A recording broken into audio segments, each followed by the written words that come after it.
তো এই মাছগুলোকে একদম লবণ আর হলুদ দিয়ে খুব ভালো করে ভেজে নিতে হবে। একদম লাল লাল করে ভেজে নিয়ে এটাকে তুলে রাখতে হবে। আর এটা যদি একটু কাঁচা থাকে তাহলে কিন্তু ভালো লাগবে না। অনেকেই কাঁচা মাছ দিয়ে ঝোল করে খায়, বাট এটা কিন্তু একটু এইরকম করেই ভাজতে হবে। তো তারপরে ভাজা হয়ে গেলে সেখানে কড়াইতে যেই তেলগুলো থাকবে সেখানে একটু হালকা জিরে ফোড়ন দিতে হবে। আর জিরে ফোড়ন দিয়ে এখানে আমি আলু আর সজনে ডাঁটাটা দিয়ে দিলাম। আর এটাকে খুব ভালো করে আমি ভেজে নিয়েছি। ভেজে নেওয়া হয়ে গেলে সামান্য পরিমাণে জল দিয়ে দিলাম। আর তারপরে দিয়ে দিলাম মরিচের গুঁড়ো। তারপরে দিয়ে দিলাম আদা বাটা আর জিরে বাটা। আমি আর কোনো মশলা এখানে দিব না।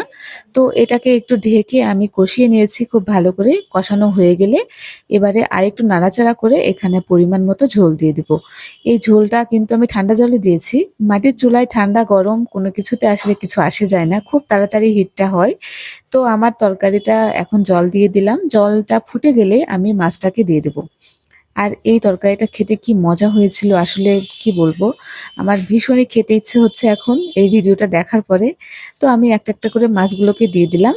আর মাছগুলো দিয়ে সামান্য কিছুক্ষণ আমি দেরি করেছিলাম, জাস্ট 10 থেকে 12 মিনিট। তো তারপরে কিন্তু আমার রান্নাটা একদম হয়ে গেছে। আর গরম গরম মাছের ঝোলে গরম ভাত কিন্তু দারুণ লেগেছিল।